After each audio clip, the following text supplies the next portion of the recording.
Hello everyone. Last వీడియోలో మనం కొన్ని బేసిక్ క్వశ్చన్ చూస్తాం మెంటిక్స్ బేసిక్స్ సంబంధించి. ఇప్పుడు ఇంకా క్వశ్చన్స్ చూద్దాం. సో ఫస్ట్ క్వశ్చన్ ఏంటంటే మెంటిక్స్ అంటే ఏమంటే మెంటిక్స్ అంటే ఏంటంటే మనకి యాక్చువల్గా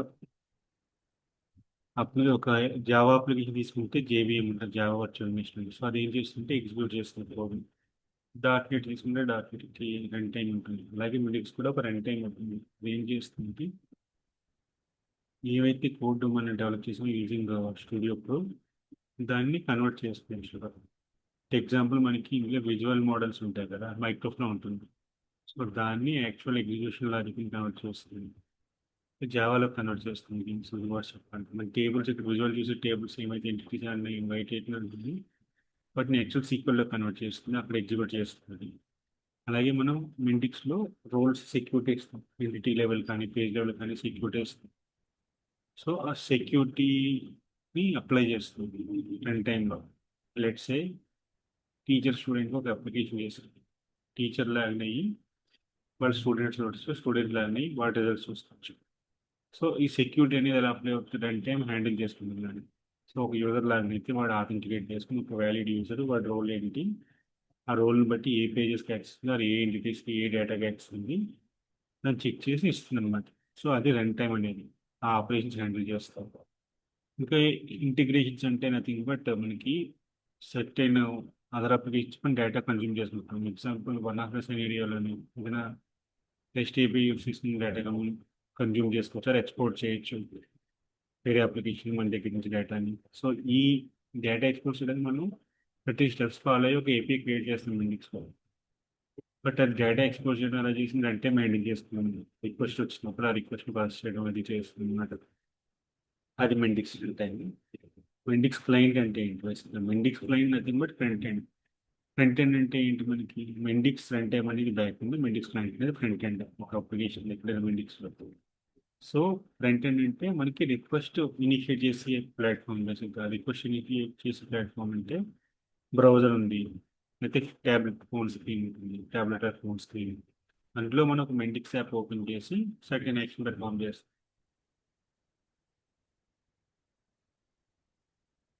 సో ఎగ్జాంపుల్ మనకు మెండిక్స్ పోర్టల్ ఉంది, రిజిస్ట్రేషన్ చేసుకోవాలి. సో యూజర్ నేమ్ పాస్వర్డ్ అవన్నీ ఇస్తాం. సో ఒక యూఐ బేసిక్గా మెండిక్స్లో నథింగ్ బట్.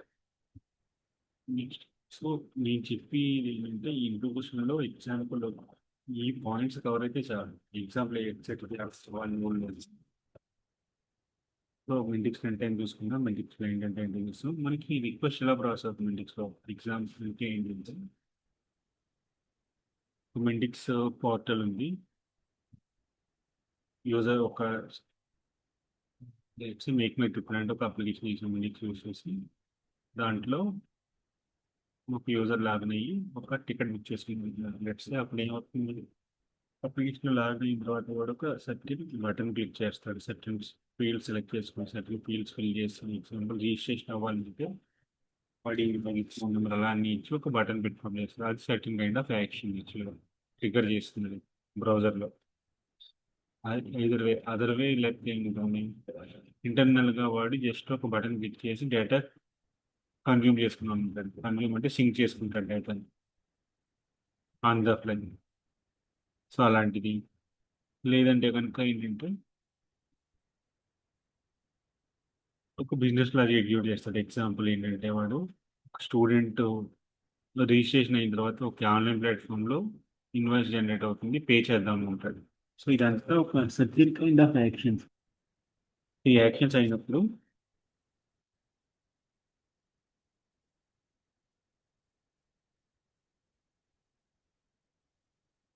సో ఇలా సర్టెన్ కైండ్ ఆఫ్ యాక్షన్ అయినప్పుడు ఏమవుతుంది, రిక్వెస్ట్ ఎలా ప్రాసెస్ అవుతుందంటే ఫస్ట్ వచ్చి మనకి క్లయింట్ మెంటిక్స్ క్లయింట్ నుంచి రిక్వెస్ట్ ట్రిగ్గర్ అవుతుంది. ట్రిగ్గర్ అయిన తర్వాత మెంటిక్స్ ఫ్రంట్ టైంకి వస్తుంది.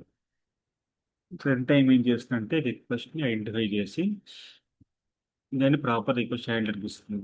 రిక్వెస్ట్ హ్యాండ్లర్కి ఇచ్చిన తర్వాత రిక్వెస్ట్ హ్యాండ్లర్ అంటే ఇది మైక్రోఫ్లో అయితే మైక్రోఫోన్ ఎలా హ్యాండిల్ చేసుకోవాలి, మైక్రోఫ్లో హ్యాండిల్ నానోఫ్లోనా మైక్రోఫోనా ఇలా డిఫరెంట్ డిఫరెంట్ రిక్వెస్ట్ హ్యాండ్లర్స్ ఉంటాయి మనకి. సో అది రిక్వెస్ట్ హ్యాండ్లర్ ఐడెంటిఫై చేస్తుంది. అంటే ఇది ఈ రిక్వెస్ట్ ఒక మైక్రోఫోన్ ఎగ్జిక్యూట్ చేయాలా, ఈ రిక్వెస్ట్ ఒక పేజ్ ఓపెన్ చేయడానిక, ఈ రిక్వెస్ట్ ఒక నానో పేజ్ యూజ్ చేయడానిక, ఈ రిక్వెస్ట్ అనేది ఒక ఏపీఐ ఎక్స్పోర్ట్ చేయడానిక. సో ఇలాగ మనం సర్టెన్ రిక్వెస్ట్ బ్రౌజర్ యాక్షన్ బట్టి యూజర్ యాక్షన్ బట్టి ఇనిషియేట్ అవుతుంది. ఆ యాక్షన్ బట్టి ఇది హ్యాండిల్ చేస్తుంది మేడం. సో ఇది ఐడెంటిఫై అయిన తర్వాత ఏం చేస్తుంది, ఓకే ఇప్పుడు యూజర్ లాగ్ అయ్యారు కదా, ఈ లాగ్డ్ అయిన యూజర్కి ఈ రిక్వెస్ట్లో వెదర్ ఆథరైజ్డ్ యూజరా కాదా ఈ యాక్షన్ పెర్ఫామ్ చేయడానికి.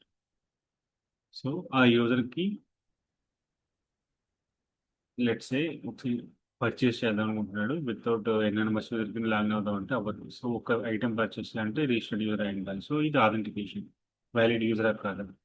వ్యాలిడ్ యూజర్ అయ్యాక సెకండ్ స్టెప్ రన్ టైం ఏం చెక్ చేసినట్టే సెక్యూరిటీ చెక్స్ అవుతాయి. సెక్యూరిటీ చెక్స్ అంటే ఓకే, సో వాడు ఒక ఆర్డర్ ప్లేస్ చేస్తున్నాడు. ఆర్డర్ ప్లేస్ చేసినప్పుడు certain kind of products select చేసుకుంటాడు. సో ఆ ప్రొడక్ట్స్కి వీడికి యాక్సెస్ ఉందా లేదా, ఆథరైజ్డ్ యూజరా కాదు. ఆథెంటికేషన్ యూజర్ అంటే వ్యాలిడ్ యూజరా కాదు. ఆథరైజ్ యూజర్ అంటే కనుక ఈ పర్టికులర్ యాక్షన్ చేసినప్పుడు ఆ డేటాని యాక్సెస్కి వీటికి ఆథరైజేషన్ ఉందా లేదా అనేది చెక్ చేసుకుంటుంది.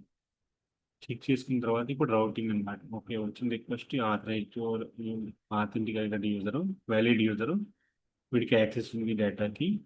ఇప్పుడు రిక్వెస్ట్ ప్రాసెస్ చేయాలంటే యాక్చువల్గా ఏ మైక్రోఫ్లోర్ ఏ పేజ్ వాడు మేక్ చేసుకున్నారో దాన్ని ప్రిపేర్ చేయాలి, దాన్ని ఓపెన్ చేయాలి. సో దానికి మ్యాప్ చేస్తుంది రౌటింగ్ ద్వారా. చేసిన తర్వాత ఇప్పుడు సర్టెన్ ఓకే పేజ్ ఓపెన్ చేసినారు కాబట్టి సర్టెన్ యాక్షన్ పెర్ఫామ్ అయ్యి పేజ్ ఓపెన్ అవ్వాలి, బిజినెస్లో అది ఎగ్జిక్యూట్ అవ్వాలి. ఎగ్జిక్యూట్ అయిన తర్వాత ఏమవుతుంది, లెట్స్ సే వాడు రిజిస్టర్ అయిన తర్వాత లెట్స్ సే వాడు ఒక ఆర్డర్ ప్లేస్ చేసుకుని అనుకున్నాం కదా. సో ఐటమ్ సెలెక్ట్ చేసుకున్నాడు, ఆర్డర్ ప్లేస్ చేశాడు, ఇన్వాయిస్ జనరేట్ అవుతుంది స్క్రీన్. సో సమరీ జనరేట్ అవుతుంది. సమరీ స్క్రీన్ అంటే ప్రొసీడ్ టు చెక్అవుట్ అని వస్తుంది. అయిన తర్వాత వాడు సబ్మిట్ చేస్తే అంత అయింది. పేమెంట్ నొక్కినప్పుడు ఈ ప్రాసెస్ వేరే థర్డ్ పార్టీ ప్లాట్ఫామ్కి వెళ్ళి రెస్పాన్స్ ఇస్తున్న రెస్పాన్స్ని ప్రిపేర్ చేయాలి. ఇది ఏమవుతుంది, ఒక రెస్పాన్స్ అంటే ట్రాన్సాక్షన్ సక్సెస్ అయితే కనుక వాడిది ఓకే ఆర్డర్ ప్లేస్ సక్సెస్ఫుల్ అని, కానీ ఒకవేళ ట్రాన్సాక్షన్ ఫెయిల్ అయితే యువర్ ఆర్డర్ నాట్ ప్లేస్డ్ ఈ మెసేజ్ చూపించాలి యూజర్కి. సో అప్పుడు ఏమవుతుంది, మిండిక్స్ అనేది రన్ టైం ఇది హ్యాండిల్ చేస్తుంది బేసిక్గా. ఓకే ఈ ట్రాన్సాక్షన్ అయ్యిందా, ఓకే రెస్పాన్స్ ఇది కనుక ఈ ఫార్మాట్లో మెసేజ్ చూపించాలి వాడికి. ఆ మెసేజ్ బిల్డ్ చేస్తుంది. చేసిన తర్వాత దాన్ని జేసన్ ఫార్మాట్ కానీ ఈ ఫార్మాట్లో బ్యాక్ త్రో చేస్తుంది దీనికి క్లయింట్. క్లయింట్ మెసేజ్ డిస్ప్లే చేస్తుంది. సో ఒక రిక్వెస్ట్ మిండిక్స్లో ఎలా ప్రాసెస్ అవుతుంది. సో ఇది కూడా సేమ్ కైండ్ ఆఫ్ థింగ్. అంటే ఒక రిక్వెస్ట్ ఇంకా మీకు డీటెయిల్ కావాలంటే జస్ట్ ఈ క్వశ్చన్లో ఎలా ఇలా కూడా అడగచ్చు. వాడు అదే క్వశ్చన్ ఎలా అడగచ్చు అంటే ఒక యూజర్ యాప్ ప్లాన్ చేసినప్పుడు ఇండిక్స్ ప్లాన్ చేసినప్పుడు ఏమవుతుంది. సో దానికి కూడా సేమ్ ఆన్సర్ ఉంది.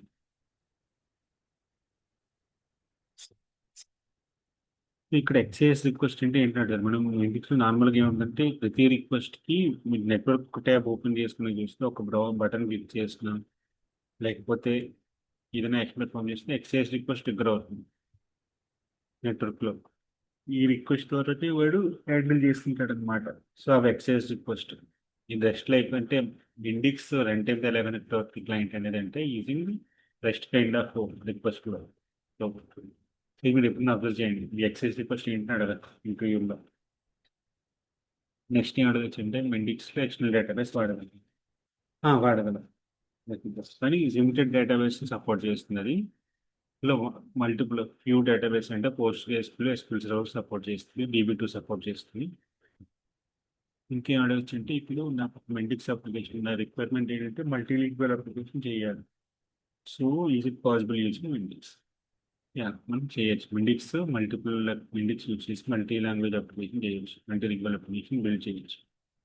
సో ఎలా ఉంటుందంటే మెంటిక్స్లో లాంగ్వేజెస్ ఉంటాయి, లాంగ్వేజ్ సెలెక్ట్ చేసుకుని మనం ట్రాన్స్లేట్ చేసుకోవాలి అవుతుంది. సో అది ఎలాగనేది మనం నెక్స్ట్ డీటెయిల్ చూడొచ్చు. బట్ ఇంటర్వ్యూ లెవెల్లో వాడు ఎలా అడగచ్చు అంటే మల్టీ లింగ్వల్ అప్లికేషన్ చేయగలను. సో ఎలా చేస్తాం అంటే మెంటిక్స్లో లాంగ్వేజ్ ట్యాబ్ ఉంటుంది. లాంగ్వేజ్లోకి వెళ్ళి అక్కడ ట్రాన్స్లేట్ యూజింగ్ ట్రాన్స్లేట్ చేసుకుంటాం అన్నమాట. ఆ ట్రాన్స్లేట్ కూడా మల్టిపుల్ ఆప్షన్ ఉంటాయి. మాన్యువల్గా ట్రాన్స్లేట్ చేయొచ్చు, బల్క్ అప్లోడ్ చేయొచ్చు, ఎక్సెల్ ద్వారా కూడా అప్లోడ్ చేయొచ్చు. అలా చేసినప్పుడు ఏమవుతుందంటే మనకి లాంగ్వేజ్ చేంజ్ చేసినప్పుడు ఈ లెట్సే హాయ్ అనే దానికి respective other language Spanish language ఇది టెక్స్ట్ అవైలబుల్ ఉంటే మనకి ట్రాన్స్లేషన్లో అది చూపిస్తుంది ఆటోమేటిక్గా. అది మెంటిక్స్ హ్యాండిల్ చేసుకుంది రన్ టైం. నెక్స్ట్ ఇంకేమైనా వచ్చింటే మెంటిక్స్లోని ఇది లో కోడ్ ప్లాట్ఫామ్ కదా, సో మాక్సిమం లో కోడ్ అంటే ప్రీ బిల్డ్ విజెట్స్ అని చెప్తున్నాను. బట్ నాకు రిక్వైర్మెంట్కి ప్రీ బిల్డ్ విజెట్ సపోర్ట్ చేయట్లేదు. లెట్స్ నేను ఎక్సెల్ అప్లోడ్ చేసినప్పుడు సో వ్యాలిడేషన్ చేసి అప్లోడ్ చేయాలి. దానికి ప్రీ బిల్డ్ విజెట్ సపోర్ట్ చేయట్లేదు. నేను కస్టమర్ లాజిక్ రాయగలను ఇండిక్స్ యూస్ చేసి. సో ఇలాంటి క్వశ్చన్ అడిగినప్పుడు ఏంటంటే ఎస్ మనం రాయొచ్చు. ఇండిక్స్ యూజ్ చేసి కస్టమర్ లాజిక్ రాయొచ్చు. ఎలా రాస్తుందంటే using Java actions. Java action ఎలా బిల్డ్ చేస్తామని అడుగుతారు నెక్స్ట్ క్వశ్చన్. ఎలా బిల్డ్ చేస్తున్నాం అంటే మెండిక్స్లో ఒక ప్రాజెక్ట్ ఓపెన్ చేసినాక మెండిక్స్లో దానిలోకి వెళ్ళి డిప్లాయ్ టెక్లిప్స్ అనే ఆప్షన్ ఉంటుంది. డిప్లాయ్ టెక్లిప్స్ చేసిన తర్వాత ప్రాజెక్ట్ టెక్లిప్స్ ఆ ప్రాజెక్ట్ని ఓపెన్ చేసుకుని ఆ ప్రాజెక్ట్ కింద ఓపెన్ చేసిన తర్వాత మెండిక్స్లో ఫస్ట్ ఒక జావా యాక్షన్ యాడ్ చేసుకోవాలి. ప్రాజెక్ట్ లెవెల్లో ఒక మాడ్యూల్ లెవెల్లో ఒక జావా యాక్షన్ ఉంటుంది మెండిక్స్లో, దాన్ని యాడ్ చేసుకోవాలి. యాడ్ చేసుకున్న తర్వాత ఇప్పుడు రెండులోకి వెళ్ళి డిప్లాయ్ టెక్లిప్స్ ఉంటుంది. సో అది చేస్తే కనుక ఏమవుతుంది, మీకు డమ్మీ జావా యాక్షన్ రెడీ అవుతుంది. అక్కడ 2 సెక్షన్స్ ఉంటాయి. ఒక main method, just helper methods ఉంటాయి. సో మెయిన్ మెథడ్ లోపల అక్కడ వాడు ఇస్తాడు కమెంట్స్ మెథడ్ మనకి లాజిక్ రాయాలి. సో హై లెవెల్లో ఏం జరుగుతుందంటే కస్టమ్ కోడ్ ఇంప్లిమెంట్ చేయొచ్చు సార్. కస్టమ్ లాజిక్ రాసుకోవచ్చు, మినిట్లో ఎస్ రాసుకోవచ్చు. ఎలా రాసుకుంటాం జావా యాక్షన్ ఎలా ఇంప్లిమెంట్ చేస్తాం అంటే మినిట్లో జావా యాక్షన్ ఉంటుంది. దాన్ని యాడ్ చేసుకోవాలి మాడ్యూల్ లెవెల్లో. ఫస్ట్ స్టెప్ 1 నుంచి స్టెప్ 2 వచ్చి జావా యాక్షన్ యాడ్ చేసుకున్న తర్వాత డిప్లై ఫర్ రన్లోకి వెళ్ళి డిప్లై ఫర్ ఎక్లిప్స్ ఉంటుంది, దాంట్లో డిప్లై చేసుకోవాలి. డిప్లై చేసుకున్న తర్వాత ఇప్పుడు ఎక్లిప్స్లోంచి ఆ ప్రాజెక్ట్ ఓపెన్ చేసుకుని ఎగ్జిస్టింగ్ ప్రాజెక్ట్ అని చెప్పి ఈ ఫోల్డర్ పాత్ ఇస్తే కనుక ఈ అప్లికేషన్ ఫోల్డర్ పాత్ ఇస్తే కనుక ప్రాజెక్ట్ ఓపెన్ అవుతుంది. ఓపెన్ అయిన తర్వాత ఇప్పుడు అందులో లెఫ్ట్ సైడ్ మనకి అన్ని మాడ్యూల్స్ కనిపిస్తాయి. ఇంకా మన యాక్షన్ ఏదో వెతుక్కోవాలి. యాక్షన్స్ అనే ఫోల్డర్లో మన మాడ్యూల్ని అండర్ యాక్షన్స్ అనే ఫోల్డర్లో జావా యాక్షన్ ఏ నేమ్తో ఇచ్చామో ఆ నేమ్తో జావా యాక్షన్ ఉంటుంది. జావా ఫైల్ క్రియేట్ అవుతుంది. దాంట్లో మనం బిజినెస్ లాజిక్ రాసి సేవ్ చేస్తాం. సో ఈ రోజుకి ఇవే క్వశ్చన్స్. రేపు మళ్ళీ నెక్స్ట్ క్వశ్చన్స్ చెప్పాలి. బాయ్.